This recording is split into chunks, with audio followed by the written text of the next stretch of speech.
Hey everybody, it's Tripl-L. I hope you're having a great day. The summer 2019 anime show Dr. Stone has officially begun, and I am riding the hype and coming in with a video to tell you anime fans about the two characters who are pretty prominent in the first couple of episodes, Taiju and Senku, effectively the main characters. This is going to be a video with some light spoilers and then at the very end some very extremely heavy spoilers for you anime fans. If you want to know a little bit more about the characters, this is the video for you. If you want to be totally spoiled, this is also the video for you if you stick around till the very end. The way we're going to be splitting this up is that the first part will be safe, character information and fun facts, and then the last part I'll let you know, I'll give you a fair warning, and then we'll just have we'll just rattle off a few big spoilers that give away a lot of the big moments in the stories for those of you that just want to know a general idea of where the characters are going. Now with that, let's begin this video that's designed to compete with the wiki. Yeah! Taiju is the first main character we see in Dr. Stone. Honest, kind, energetic, strong-willed, actually super strong, seemingly unlimited stamina, a giant tank, pacifist, loyal, book dumb. These are all words that ring true when you're talking about this man, Taiju, affectionately known as the Big Oaf. Taiju starts the story with the mission of telling his childhood friend how he feels about her when the apocalypse happens and everyone turns to stone. Once he breaks free though, that mission becomes his motivation for wanting to undo the petrification. And for this kid, when he has love on the mind, he is capable of anything, even withstanding the passage of time and staying conscious for over 3,000 years. Now that's all the info you get from episode 1. Let's just continue on. As you continue through the series, you learn that Taiju really is the most earnest, humble, and kind young man, possibly the kindest character in the series. All the traits I described earlier were all proven traits. A lot of them, Taiju proving he had them during very extreme circumstances. The honesty, you see it when he refuses a love potion from Senku. The strength, you see it when Taiju picks up and throws this giant boulder. The willpower, you see it when Taiju powers through 3,721 years of petrification. The stamina, you see in how much this kid works without stop or complaint. The pacifism, you see it in how Taiju holds himself back even when his friends are threatened and keeps his cool. The tank, you see it when he refuses to let said threat actually touch his friends. And Taiju is a strong moral beacon that doesn't bend on his beliefs. The majority of his big scenes are the ones where he gets to show off just how unbending he actually is. He is a pretty cool character in those really tense moments. Functionally, what he adds to the story is that he is a cheap, efficient, and effective labor force. His stamina is his superhuman or exaggerated characteristic.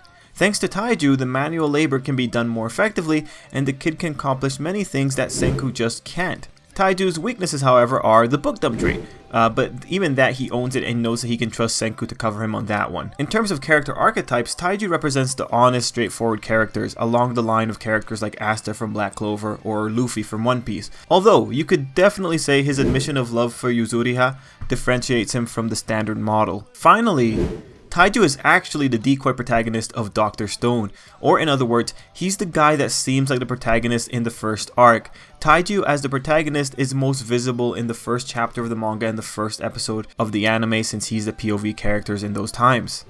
So let's talk about the actual main character, Senku, the master science user or you know, scientist. Where Taiju is the straightforward muscle, Senku is the snarky brain, and when I say brain, I mean a giant brain. He has quite literally amassed a variety of knowledge that far surpasses the typical scholar. This character's exaggerated features are his mental faculties.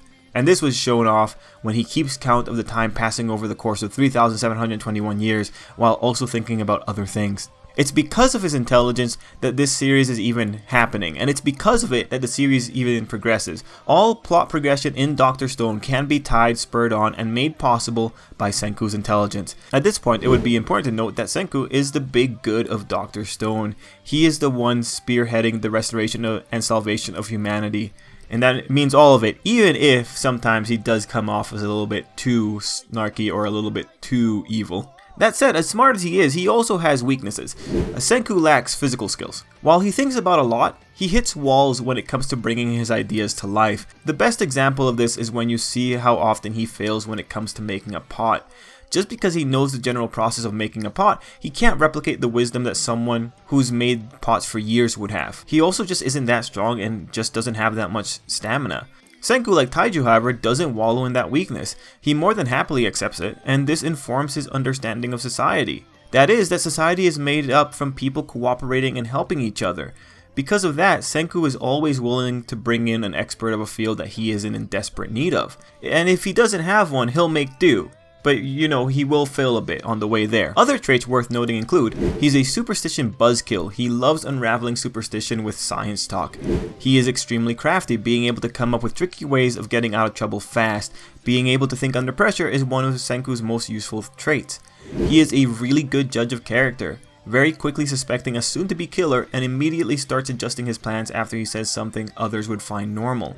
Senku also doesn't back down on his beliefs or what he holds precious, even after facing someone that could literally end him. Mind you, sometimes you'll get to see how scared he is later, but hey, respect for not showing that face when the guy was actually looking at him. Which leads me to the next point, and that is, Senku is actually a real kind dude. Yes, he is a giant troll. Yes, he messes with people a lot. Yes, he looks really evil sometimes. But when you remember that he's using science to save people, you'll see these small moments of him using science to make people's lives easier. Whether it's making one guy cola or making some people glasses, Senku is a character that uses science to express his kindness.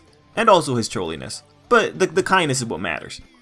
With that though, it's important to note that Senku is a really appreciative person. He appreciates his friends, his family, and the history that has allowed humanity to get to where they were before the apocalypse. Appreciation is something you'll see in Senku during the somber moments of Dr. Stone that remind you that there is a lot to this kid and, you know, he is going through a lot in all of this.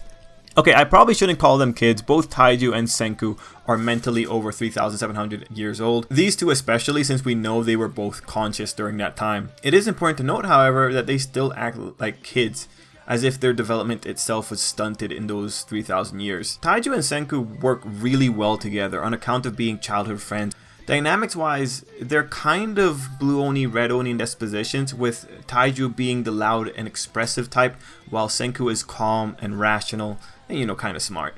These two together really are quite a dream team. Now here's some fun facts, mostly about Senku. Senku has had a lot of artistic modifications during his time in the manga, ranging from his muscles to his hair color going from blonde and settling on white as the canon hair color. Senku has catchphrases such as 10 billion% certain or this is exhilarating. Senku really likes Einstein. Senku's last name means stone god. And now, here's the spoilers. They're going to be very quick, but get out of here while you still can. And if you do leave, I hope you enjoyed the video. Anyway, 3, 2, 1, here's some spoilers. Senku and Taiju do succeed in reviving Yuzuriha, but Senku dies. And is promptly revived thanks to a trick revolving around petrification. Senku leaves Taiju behind so that he can go and build up military might. Senku tells Taiju to become a spy, and then Taiju promptly exits the story for a while.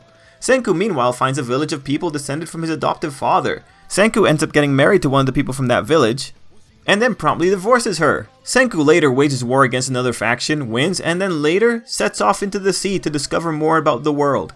And those are the quick spoilers. Anyway, guys, I hope you enjoyed, man. Let me know down below, and yeah, if you're liking the Dr. Stone anime so far, I think you'll continue to like it. It's pretty consistent. But anyway, that's it from me. Till next time, I hope you have an absolutely great day.